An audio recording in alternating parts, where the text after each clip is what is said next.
Boa noite. Enquanto moradores continuam a contar suas vítimas no Rio de Janeiro, as autoridades começam a contar o que podem e pretendem fazer para evitar novas tragédias. As saídas são muitas, mas não podemos perder de vista que o caminho pode ser longo e tortuoso até que tudo vire verdade. A cidade de Nova Friburgo, por exemplo, não tinha apenas um plano para evitar parte da sua tragédia, tinha 3. Entre eles, um plano diretor premiado em 2008 que ninguém explica com clareza por que ele nunca foi adiante. Talvez essa seja a melhor pergunta. Como fiscalizar se tudo que está sendo prometido vai ser realizado até o próximo verão? Vamos agora aos destaques desta quinta-feira. Cientistas confirmam que 2010 foi o ano mais quente da história e responsabilizam a ação do homem pelo calor intenso. Segundo a Companhia de Entrepostos e Armazéns Gerais de São Paulo, a CEAGESP, o preço das verduras está até 80% mais caro. Delegado acusado de estacionar em vaga de deficiente e agredir cadeirante no interior de São Paulo é afastado do cargo. Planos de saúde decidem participar do programa do governo de combate à dengue. Com crescimento acima do esperado, China assume como a segunda maior economia do mundo, atrás dos Estados Unidos. Brasil bate recorde na arrecadação de impostos federais e acredita o resultado ao avanço econômico. Há exatos 50 anos, John Kennedy tomava posse como presidente dos Estados Unidos, no auge de uma dinastia marcada por tragédias. Ainda sem estádio para a abertura da Copa de 2014, o Comitê de Secretários se reúne em São Paulo e analisa por onde começar as obras do Mundial. O povo Pou, o adivinho dos resultados na Copa da África do Sul, recebe homenagem para ser eternamente lembrado.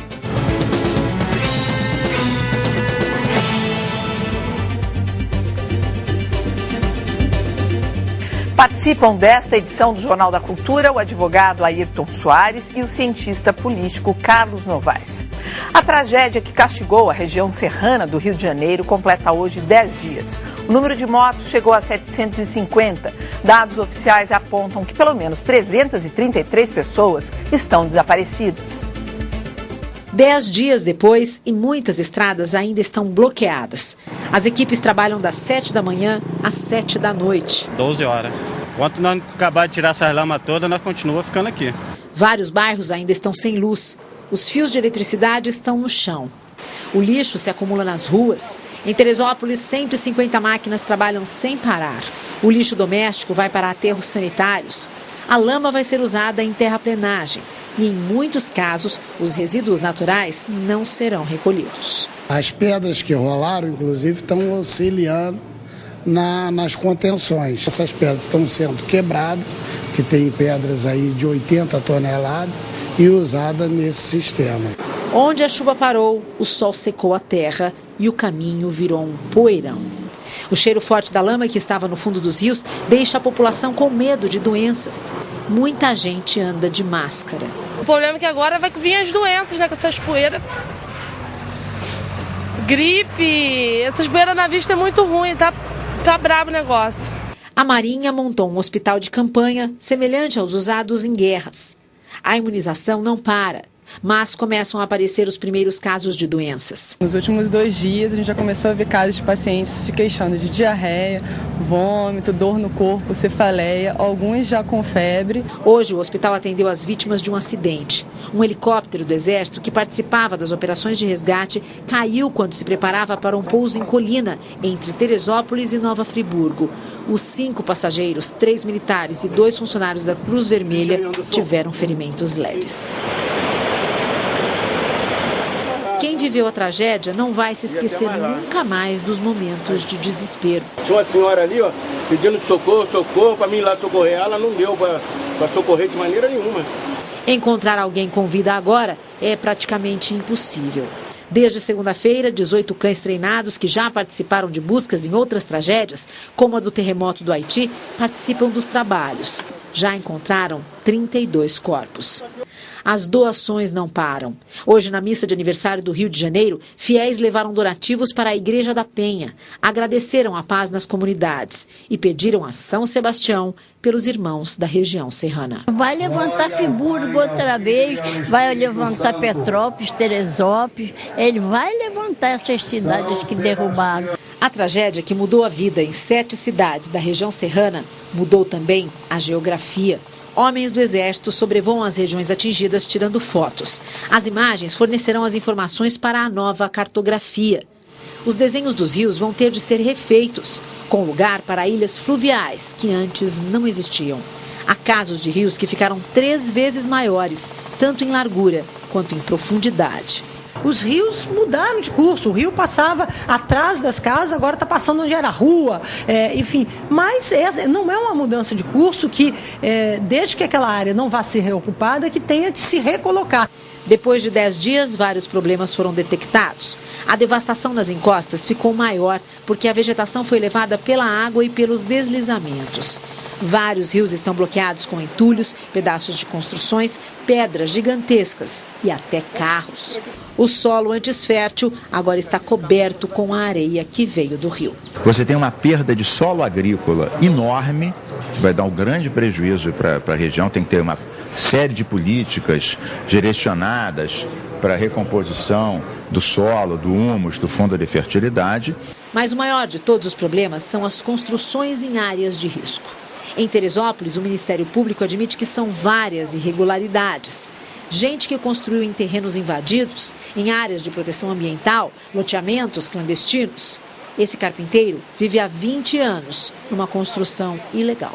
É tipo um papel passado quando a gente põe de uma pessoa para outra, passando em cartório, essas coisas aqui, mas não é legalizado não. Desde 92, a Prefeitura de Teresópolis move uma ação para retomar esse terreno praticamente dentro do rio. Hoje, 60 mil pessoas estão em situação irregular. A promotora da cidade critica duramente a omissão de todos os setores. Poder Executivo, de todos os 3 níveis, Poder Judiciário, Ministério Público, Defensoria, OAB, sociedade civil, organizada ou não organizada. Todos nós somos responsáveis por não cobrar as políticas públicas nos últimos 40 anos, por permitir, por fecharmos os olhos a essa situação, por achar que porque a população é pobre ela pode morar em qualquer lugar, por não ter respeito pela dignidade, pela cidadania dessas pessoas. Todos nós somos responsáveis. Me impressionou, porque é a primeira vez que eu vejo alguém falar com tanta clareza e com tanta coragem, né, para assumir tudo isso. Mas, assim, no meio de tantas informações e acontecimentos, tanta dor, eu gostaria de propor para vocês aqui, para focar em algumas coisas, porque senão a gente passa aqui muito tempo falando sobre muitas coisas que já foram discutidas. Hoje, correu uma informação do Instituto de Meteorologia que diz que essa tempestade na região serrana não foi a pior tempestade que já sofreu ali a região, que só teve essa consequência tão grave por conta das ocupações irregulares. E, por outro lado, quer dizer, o volume de água não foi o pior mesmo foi a ocupação, porque outras chuvas fortes já ocorreram ali muito maiores do que essas. Agora, o secretário nacional da Defesa Civil hoje, Humberto Viana, quer a atualização dos planos diretores dos municípios. E urgente, porque diz que todos os planos criados a partir de 1988 têm que ser revisto, porque a gente tem que parar de agir na emergência e sim na prevenção. Eu gostaria de sentir como é que vocês estão acompanhando essas falas, essas informações, principalmente você que é daquela região ali, Carlos. Eu não sou totalmente da região, mas eu morei 11 anos em Petrópolis. A minha mãe tem irmãs em Petrópolis, de modo que eu conheço bastante Petrópolis principalmente, mas conheço também Friburgo e Teresópolis, onde eu estive no dia 13. Eu estive em Friburgo e em Teresópolis, passei naquela estrada, no dia 13, passeando com a minha mãe. Nossa. Então, eu vi bem dias antes da coisa acontecer, como é que estava e como é que está agora, né? Eu acho que o plano diretor é uma coisa muito importante realmente, porque ele define, entre outras coisas, a edificação, o projeto de edificação. Mas há algo anterior nesses casos, que é a grande negligência do poder público ali local, que são os mapas de risco das cidades. Não estão concluídos os mapas de risco. Ora, Desde que essas cidades foram fundadas no século XIX, se sabe da sua topografia. Ora, aquilo ali se chama Serra dos Órgãos. Olha o nome, Serra dos Órgãos. Por quê? Porque são pináculos e estreitos vales. Pináculo e estreito vale. Então, ou você ocupa a encosta, ou você ocupa áreas de várzea, né? De modo que, em si, a região é hostil, digamos, à ocupação humana. Sempre se soube isso, desde Dom Pedro, você mostrou isso aqui, o Jornal da Cultura mostrou isso aqui outro dia, desde Dom Pedro há preocupações com isso, e, no entanto, o poder público está sempre empurrando com a barriga. Quer dizer, em Itaipava, em Petrópolis, onde houve essa imensa tragédia, não choveu no dia. A água que chegou veio de Friburgo e Teresópolis. Então, ali está faltando mapa de risco e articulação da região. Esse é um problema que transcende também os municípios. Mas não, os poderes locais são inatuantes. Eu só queria dar uma paradinha aqui na nossa conversa e entrar por telefone com o prefeito de Petrópolis, que meses antes da tragédia, na região serrana, a prefeitura de Petrópolis desativou um sistema de monitoramento meteorológico que funcionava de forma experimental. A suspensão do serviço, que já tinha custado aos cofres públicos R$700 mil, com a compra de equipamentos, aconteceu porque, segundo a Prefeitura, o Laboratório de Computação Científica e o Ministério de Ciência e Tecnologia alegavam a necessidade de mais R$900 mil para a construção de uma sala de controle de dados e a aquisição de mais equipamentos, dinheiro que a Prefeitura não tinha. Nós vamos falar agora, então, com o prefeito de Petrópolis, Paulo Mustrangi, que tem sido responsabilizado pela suspensão do serviço. Prefeito, o senhor acha que é uma injustiça? Houve realmente um deslize da Prefeitura? Como é que o senhor recebe essas críticas? Não, em hipótese alguma, Maria Cristina. Primeiro, boa noite. É uma informação mentirosa e equivocada. Na verdade, foi estabelecido um convênio entre a Secretaria de Ambiente do Estado e o Laboratório Nacional de Computação Científica para a compra dessas estações. Em 2004, a Secretaria de Ambiente passou R$300 mil de recursos para o LNCC. Depois, em 2007, mais R$400 mil. Então, entre 2007 e 2008, foi realizada uma licitação. Esses equipamentos foram comprados, ficaram encaixotados lá no LNCC até 2009, quando nós assumimos o governo. Ao assumirmos o governo, recebemos a informação que esses equipamentos tinham sido comprados, mas, porém, o LNCC não tinha condições, não tinha logística para instalar esses equipamentos. Então, a Prefeitura... Prefeito, só um detalhe, desculpe interrompê-lo, mas o senhor tinha sido secretário do Meio Ambiente do governo anterior, ou não? Sim, fui secretário do Ambiente do governo anterior. Em 2008, quando, então, a licitação ocorreu. E em 2009, então, eu assumi o governo e esses equipamentos estavam lá encaixotados no LNCC, né? E o laboratório, a direção do laboratório nos procurou para pedir, então, a colaboração da Prefeitura para a instalação desses equipamentos. Então, a Prefeitura ofereceu a logística para que nós pudéssemos instalar esses equipamentos em toda a cidade. Esses equipamentos foram instalados, o término da instalação deles ocorreu em 2010. E entrou, então, em fase de... em 2010, eu gostaria... Prefeito, sim, eu gostaria só de ajudar o senhor para a gente resumir um pouquinho, porque o nosso tempo é curto. O senhor me contou que em 2010 a Prefeitura foi surpreendida com a necessidade de mais dinheiro. Vocês tiveram uma reunião no Rio de Janeiro, governo, ministério, quer dizer, a esfera federal e Prefeitura, e decidiram, então, ir atrás de dinheiro privado. Aí, como é que ficou essa história? Por que esse dinheiro não veio? Primeiro, Maria Cristina, porque não havia, desde o início, nenhum compromisso por parte do município, né, em montar essa sala de operações, comprar equipamentos e contratar técnicos. O Laboratório Nacional de Computação Científica ficou de fazer os testes e enviar todos os dados para a nossa defesa. Isso não ocorreu.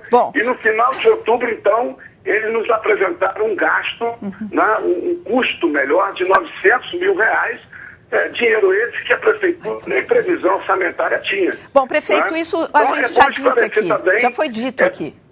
É bom esclarecer que esse é um convênio entre a Secretaria do Ambiente do Estado e o Laboratório Nacional de Computação Científica. Né? Tá certo, então. Bom, isso agora então fica na esfera federal, é isso? É isso que o senhor está dizendo? Sim, essa questão tem que ser resolvida. Agora, o LNCC, na verdade, se omite também nesse processo. Né? Tá bom. Muito obrigada, prefeito de Petrópolis. Por nada, Maria Cristina. Paulo Mustrange, muito obrigada pela sua entrevista aqui no Jornal da Cultura. Ok. Boa noite. Boa noite. O ano de 2010 foi o mais quente desde 1850, quando as temperaturas passaram a ser registradas. Para os cientistas, esta é uma prova de que o aquecimento global é uma realidade. São da Organização Meteorológica Mundial e indicam que a temperatura média global em 2010 foi de 0,53 graus centígrados acima da média dos anos mais quentes da década de 90, quando foram alcançados os recordes de calor. Entre os eventos climáticos que contribuíram para a elevação da temperatura, incluem-se a redução da camada de gelo no Ártico e a onda de calor que varreu a maior parte da Europa no último verão, estendendo-se do Mediterrâneo até a Rússia. Para os especialistas, não há dúvidas de que esses fenômenos estão relacionados com o aquecimento global. Os gases liberados pela indústria, automóveis, desmatamento e outras agressões ao meio ambiente se acumulam na atmosfera e provocam o chamado efeito estufa, ou seja, retenção do calor sobre o globo terrestre. Eu gostaria, então, de voltar um pouco mais sobre o assunto de Petrópolis, só para a gente não ficar no ar, e inclusive porque aqui os nossos colaboradores querem falar sobre esse assunto. Eu queria fazer uma observação muito rápida. É o seguinte, está bem obras, está bem prevenção, está bem... Agora, não existe um esquema que possa fazer com que não haja vítimas. Em todo lugar do mundo existe isso. E ali mesmo na região, o prefeito de uma cidadezinha pequena chamada Areal, o que ele fez? Quando soube que vinha uma tempestade, encomendou com um carro de som que fosse pela cidade avisando os moradores, saiam porque vem chuva, vem água. Uma coisa elementar, rudimentar até. Será que nós não temos condições de... E por que é que as autoridades não se previnem? Não, você viu ali? A coisa foi o dinheiro, foi para o laboratório, não sei o quê. Mas isso aqui é o mais grave. Quer dizer, Petrópolis de todas as cidades atingidas, Petrópolis é seguramente a mais rica, a mais populosa. Né? E nós vimos aí, quer dizer, o prefeito, na verdade, empurrou o problema, disse, não é comigo. Mas foi secretário do Meio Ambiente, conhece o problema desde que é criança, porque Petrópolis tem sempre problema nos mesmos lugares, né? Eu morei lá, sei como é que é. Né? E, no entanto, sequer o mapa de risco da cidade foi feito. Essa iniciativa do prefeito de Areal, quer dizer, Petrópolis teria condições de fazer algo muito similar a isso. Mas a gente assiste o prefeito dizer, olha, não é comigo, Carlos, isso aí agora é com o Estado e é com o governo federal. E você sabe por que eles não se preocupam? Não tem punição para eles. A legislação não prevê punição para eles. Olha o que vai acontecer. Cidadão lesado, ou por uma vítima fatal, ou qualquer destruição, vai acionar o Estado. O Estado, então, vai ser responsabilizado. E a autoridade pública só passa a responder se o Estado acioná-la com direito de regresso. Não tem lei, Ayrton, não tem lei que diga o seguinte, olha, o senhor deixou de cumprir a legislação, possibilitou que essa família vivesse aqui numa área de risco. Essa família desmoronou junto com a montanha. O senhor é responsável por essas mortes. O senhor é responsável por omissão, por incompetência, por negligência. Claro que ele não é por dolo, obviamente, mas por culpa, sem dúvida nenhuma. É verdade. Olha, um dos maiores desafios... Opa, mudou? O consumidor já sente no bolso as consequências da chuva de verão. Em São Paulo, o preço de vários legumes e verduras quase dobrou e os agricultores ainda não conseguem calcular os prejuízos. Tudo perdido. O repolho não resistiu à forte chuva de janeiro. E a alface está no mesmo caminho. O Luiz ainda não consegue calcular os prejuízos. Há 3 semanas, ele não colhe nada. Com essa chuva intensa, todas as culturas estão sentindo. E vai ser difícil para ele voltar a plantar. Como no fim de semana a chuva havia dado uma trégua, o seu Luiz aproveitou para preparar essa parte do terreno. Mas aí a chuva voltou e o solo ficou assim, encharcado. Fica até difícil da gente andar por aqui. Encharca muito, já não dá nem para preparar a terra, né? Fazer o canteiro para você plantar. O sítio fica em Mogi das Cruzes, no Cinturão Verde de São Paulo, responsável por 1/3 das hortaliças que abastecem todo o estado. Os produtores já perderam metade da primeira safra de verão. O problema que afeta as lavouras é sentido nas cidades. No mercado, o consumidor já percebe a diferença nos preços e na qualidade. Tá difícil de escolher alguma coisa? Tá difícil. E os preços? Muito caro. Tá tudo muito caro. Muito. Eu gastava na base de 40, né? Por aí. Agora acima de 60. Alguns produtos, como rúcula e agrião, são difíceis de encontrar. Já a alface, a couve-flor e o brócolis chegam bem machucados. É mais trabalho para o pessoal da separação. A mercadoria está vindo muito estragada. Aí não tem condições de mandar mercadoria boa para o cliente. Por mais que a gente limpe, ainda não dá ainda. De acordo com a CEAGESP, Companhia de Entrepostos e Armazéns Gerais de São Paulo, legumes e frutas ainda não tiveram aumento significativo, mas as verduras estão até 80% mais caras. E a situação pode ficar ainda pior. Esse ano as chuvas começaram um pouco mais tarde e devemos atingir o pico de preços até o mês de fevereiro. Os planos de saúde vão entrar na luta contra a dengue. A notícia foi divulgada hoje em São Paulo pelo ministro da Saúde, Alexandre Padilha. O ministro pediu a adesão dos representantes dos planos de saúde para reduzir o risco real de uma epidemia de dengue no país. O Brasil tem hoje 45 milhões de usuários de planos de saúde, 26% da população. Mas em alguns estados, como São Paulo, esse índice é maior, chega a 40%. Nessa luta contra a epidemia, os planos de saúde vão divulgar em suas páginas na internet informações sobre a dengue. Também vão oferecer aos profissionais credenciados cursos sobre prevenção, diagnóstico e notificação da doença, além de distribuir panfletos sobre a dengue em toda a rede conveniada e entregar aos pacientes atendidos com suspeita ou contaminados pelo mosquito cartões de identificação oferecidos pelo Ministério da Saúde. A pessoa chega na unidade de saúde ou na unidade básica ou no pronto-socorro, é suspeita de dengue, ganha um cartão dos profissionais e ali está registrado os retornos, sinais de gravidade no retorno, exatamente para evitarmos a evolução para casos graves. A dengue matou 550 pessoas no ano passado em todo o país. Foram mais de 15 mil casos graves, principalmente em crianças e idosos. Os usuários de plano de saúde com suspeita de dengue vão ter atendimento prioritário. O tempo de espera, que hoje afeta mesmo quem tem um convênio, deverá ser reduzido e será tema de uma consulta pública que o Ministério da Saúde abre na semana que vem. Essa colaboração com a campanha da dengue feita aí pelos planos de saúde, vocês veem com bons olhos? Eu acho que é uma medida de articulação que é bem-vinda. Agora, é algo que não significa nenhum grande custo, né, nenhum grande engajamento. É uma coisa relativamente simples de fazer.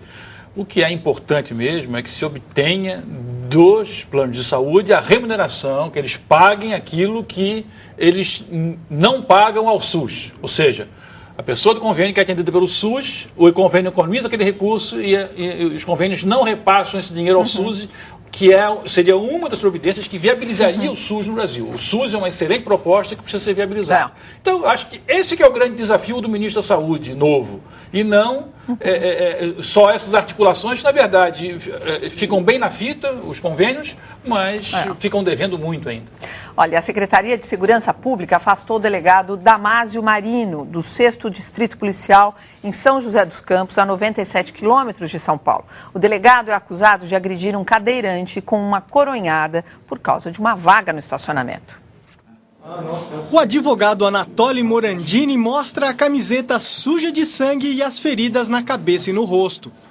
Essa vaga de estacionamento para portadores de necessidades especiais foi o motivo da confusão. Mesmo sem ser deficiente, o delegado Damásio Marino parou o carro aqui. O advogado cadeirante teve de parar o carro a 200 metros do cartório. Ao sair do prédio, disse que viu o delegado andando normalmente, por isso foi reclamar. Houve uma discussão por isso, tá? E uns xingamentos. Posteriormente, ele me agrediu, ou seja, me discriminando, me chamando me inferiorizando como um aleijado e um palavrão, tá? E o que eu fiz? Ele entrou dentro do carro, eu cuspi no vidro do carro dele. Ele sacou a arma, baixou o vidro, apontou, fez alça de mira no meu rosto e perguntou: você quer morrer aleijado, palavrão, você não sabe com quem você está mexendo, tá? Abriu a porta do carro, desceu, me deu uma coronhada na cabeça, bateu com a ponta depois da arma 2 vezes no meu rosto. O advogado do delegado admite o uso da vaga, porque a noiva que o acompanhava está grávida, mas afirma que o cliente não usou arma para intimidação, e sim deu tapas em Morandini como reação ao destempero do cadeirante. Num certo momento, ele entrou no carro e abriu o vidro, levou uma cusparada no rosto. Aí, como qualquer cidadão, e não como delegado de polícia, ele saiu do carro e realmente deu 2 tapas nessa pessoa. Essa testemunha não quer aparecer e confirma a versão do cadeirante. Olhei para a rua e vi um homem de pé ao lado do carro, com uma arma na mão, agredindo o cadeirante. Eu vi ele fazendo isso, gritando muito, entrando dentro do carro, continuou ameaçando, continuou apontando a arma para o cadeirante. Foi onde eu me afastei para proteger minha filha que estava comigo. Segundo a Ordem dos Advogados do Brasil de São José dos Campos, mesmo delegados precisam respeitar vagas especiais, como as de deficientes físicos, a não ser em casos excepcionais, como em operações policiais. O delegado pode ser processado. Talvez por lesão corporal, abuso de autoridade, ameaça, o que será apurado regularmente e, se confirmados tais fatos, ele poderá sofrer as sanções do âmbito penal. Ele deveria, ou seja, exercer a cidadania e ser fiscal e colaborar para que houvesse o quê? O exercício da lei. É verdade. Além disso, só um detalhe aqui, esse rapaz é cadeirante, quer dizer, ele ficou deficiente porque ele foi atingido por um tiro durante um assalto. Mas olha, Paulo, tem que, primeira coisa, observar o seguinte: parabéns ao secretário de Segurança. Sem pestanejar, afastou o delegado. Mas é pouco, né? A sensação que a gente dá. Claro que é pouco. Mas o que a gente vê nem sempre acontece assim. Por isso, parabéns ao secretário de Segurança. Tomou a medida certa. Afastou. Assim ele não vai poder interferir no processo, ele está fora do cargo, tudo isso é muito positivo. Segundo, além de cadeirante, era um advogado. A autoridade pública tem deveres para com o advogado e o advogado com a autoridade pública. E tem que haver um respeito mútuo. Segundo, a alegação de que uma grávida estava... O que a grávida estava fazendo na porta de um cartório? Lá ela ser atendida, por acaso? Não, o cartório não atende grávidas. Então, a defesa é frágil. Portanto, eu acho que esse caso pode ser um caso exemplar para que a população passe a respeitar esses espaços. E se a autoridade pública que confina os espaços, que define os espaços, não os respeita, porque quem definiu que aquilo ali era para cadeirante foi a autoridade pública. Então a autoridade pública não pode, ela, a autoridade pública, violar o próprio preceito e a determinação que ela se impôs.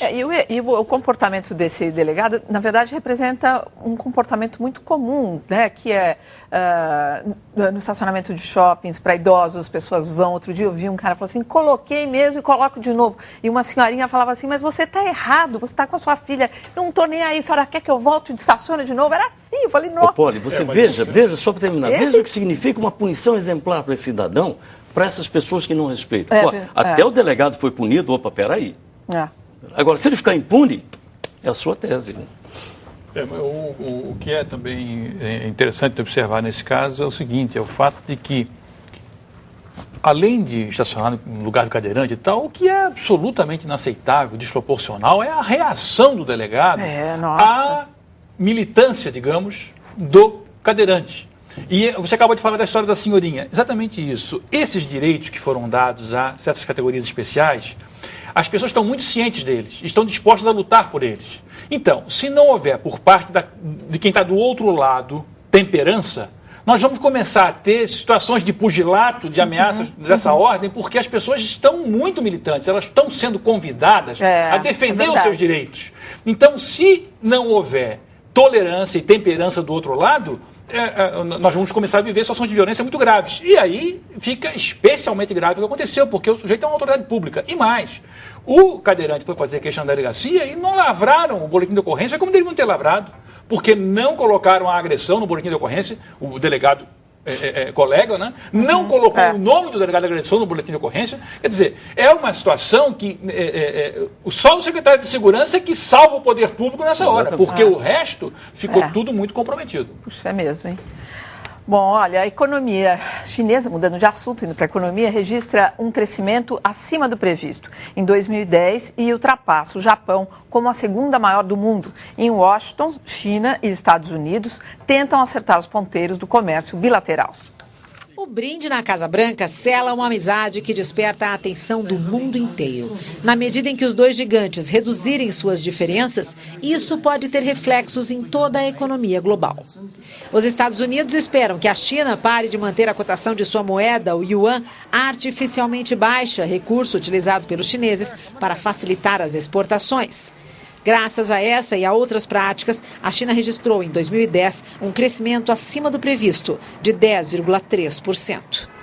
O crescimento acelerado é o ponto principal da política econômica e social do governo.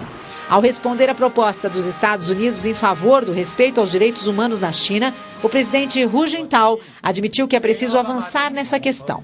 Mas acrescentou que a prioridade no momento é permitir o acesso das pessoas a níveis básicos de consumo. Para uma população estimada em 1 bilhão e 200 milhões de pessoas, a China tem uma classe média e média alta em torno de 400 milhões. Os demais, ou seja, cerca de 800 milhões de pessoas, ainda lutam pela sobrevivência. É isso aí, por isso que a China produz tanto, né? Mão de obra barata. Mas deslealmente. Explorada. Deslealmente. Não tem liberdade para o trabalhador reivindicar melhores salários. Ele não pode. Imagina, quanto custa aquele rapaz que empurrava o carrinho? Quanto é que pagam ele? Quanto é que custa aqui no Brasil para um trabalhador que carrega o mesmo carrinho? Pelo menos 10 vezes mais ou 20 vezes mais do que ganha aquele. Então o nosso produto não se torna competitivo. Se o governo tomar providência, desonerar a folha, essa coisa toda, nossa produção industrial vai cada vez mais ficar comprometida. É desleal o comportamento chinês, além de tudo, desvaloriza a sua moeda para ganhar mercados. É uma coisa absurda. Ataca absurdo. De todos os lados. Absurdo. A seguir, a OAB vai questionar na Justiça aposentadorias pagas a ex-governadores. E o arquivo especial lembra os 50 anos da posse de John Kennedy nos Estados Unidos.